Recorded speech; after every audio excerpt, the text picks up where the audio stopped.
فتح مکہ تو جتنی بھی فتوحات تھیں سب سے بڑی فتح مکہ ہے، سبحان اللہ۔ یعنی اس سے پہلے ہم غزوہ بدر دیکھیں، غزوہ احد دیکھیں، خیبر دیکھیں، دیگر جتنے بھی غزوات تھے جن میں فتوحات ملی ہیں، لیکن ان سب سے بڑھ کر جو فتح تھی وہ فتح مکہ ہے، جس کے بارے میں روایات میں فرمایا گیا کہ فتح مکہ کی خوشی صرف زمین پر نہیں تھی بلکہ آسمان پر فرشتے بھی اس کی خوشیاں منا رہے تھے۔ فتح مکہ کی خوشیاں آسمانوں پر بھی اس کے چرچے ہوئے اور اس کی خوشیاں منائی جا رہی ہیں۔ یہ محترم ناظرین کرام، فتح مکہ جو ہے یہ 8 ہجری کو، 6 ہجری کو رسول اللہ صلی اللہ علیہ وسلم 1400 افراد کے ساتھ عمرہ کرنے کے لیے آپ تشریف لائے، اور صحابہ کے دل میں ایک محبت تھی۔ ایک کتنے سال ہو گئے، یعنی 6 سال ہو گئے ہم مکے نہیں گئے، تو مکہ ہمارا ہے، کعبہ ہمارا ہے، اور ہم اسی طرح منہ کر کے نماز پڑھتے ہیں، ہم بس احرام بھی پہنے جائیں عمرہ کرتے ہیں۔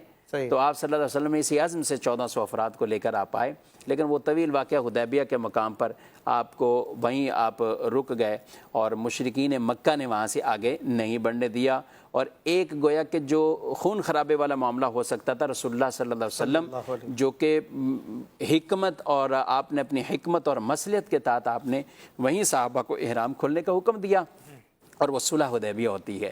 جس وقت صحابہ کرام علیہ الرضوان کے انداز یہ تھے، جن میں سے حضرت عمر رضی اللہ تعالیٰ عنہ کہ احرام پہنے ہوئے، اور ہم ان سے کیا ہم ڈرتے ہیں، ہم کیا کمزور ہیں، ہمیں آپ جانے تو دیں۔ حضور صلی اللہ علیہ وسلم کی بارگاہ میں آ کے انہوں نے کہا کہ ہم اکبر نہیں ہیں، اکبر ہیں۔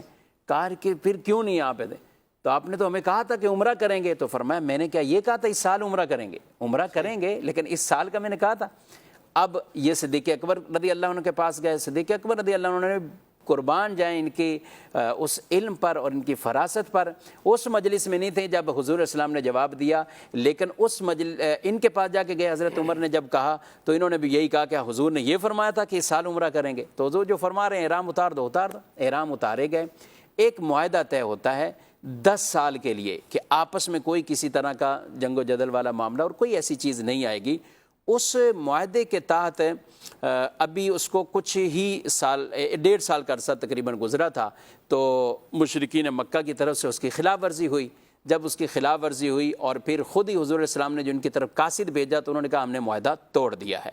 اب 8 ہجری ہے، اللہ پاک کی آپ کو یہ بشارت ایک طرح کی تھی، اور آپ نے 10,000 کا لشکر لیا ہے اور آپ روانہ ہوئے گئے، اور اس لشکر کی ایسی ہیبت تھی کہ کوئی جنگ والا معاملہ نہیں ہوا، کچھ اور ایسے چیز نہیں ہوئی، اور بڑی ہی آسانی کے ساتھ اور آپ نے اپنی حکمتوں اور مصلحتوں کے ساتھ یہ فتح مکہ کی عظیم بشارت اللہ پاک نے عطا فرما دی۔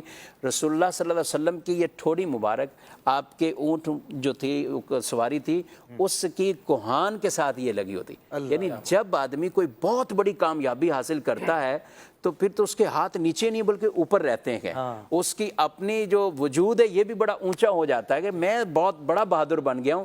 تو یہ عجز تھا آپ صلی اللہ علیہ وسلم کا، اللہ کے حضور اپنی ٹھوڑی کو اپنی سواری پہ رکھا اور اس طرح آپ مکے کے اندر داخل ہوئے، اور فرمایا میرے جانے سے پہلے مکے کو وہ بتوں سے پاک کر لیا جائے اور سارے وہ توڑ دیے جائیں، اور آپ صلی اللہ علیہ وسلم وہاں آئیں گے۔ لیکن کلمات کتنی خوبصورت، فرمایا جو اپنا دروازہ بند کر لے اسے بھی امان ہے، اسے ہم کچھ نہیں کہیں گے۔ جو اپنے ہتھیاروں کو اپنی ان نیاموں کے اندر ڈال لیں اور ہتھیار نیچے کر لے گا اس کے لیے بھی ہماری طرف سے امان ہے۔ اور یہ شفقت کرتے ہوئے فرمایا ابو سفیان کے گھر میں بھی جو چلا جائے گا ہم اسے بھی امان دے دیں گے، اور یہی دیکھتے ہوئے ابو سفیان بھی مسلمان ہوئے اور صحابی رسول بنے۔ تو آپ صلی اللہ علیہ وسلم کے یہ کلمات، پھر آپ آئے، اور پھر اس وقت جو سامنے وہ کانپ رہے تھے اور کفار اس وقت ایک لرزہ طاری تھا۔ یوں کہیے کہ جنہوں نے شہر سے نکالنے کے کام کیے تھے، جان کے دشمن تھے شروع سے لے کر آج یہ ڈر رہے تھے بدلہ لیا جائے گا۔ 8 ہجری ہے، 13 سال کی مکی زندگی کی مشقتیں سامنے رکھیں، اور پھر 8 سال کی 8 ہجری تک کے یہ مشقتیں اور یہ سارے معاملہ سامنے رکھیں، اور اس کے باوجود وہ حضور علیہ الصلوۃ والسلام کے سامنے گویا کہ کانپ رہے ہیں کہ اب ہونا ہمارے کیا ہے، ان پر ایک لرزہ طاری ہے۔ لیکن کریم آقا صلی اللہ علیہ وسلم نے فرمایا تم مجھ سے کیا امید رکھتے ہو؟ تو کہا اخن کریم، آپ تو بڑے کرم کرنے والے بھائی ہیں، اور کرم کرنے والے بھائی کے ہی آپ بیٹے ہیں، ہم تو آپ سے کرم مانگتے ہیں۔ فرمایا لا تثریب علیکم اليوم، جو میرے بھائی یوسف علیہ السلام نے اپنے بھائیوں کو کہا تھا، آج یہی خوشخبری میں تمہیں عطا فرما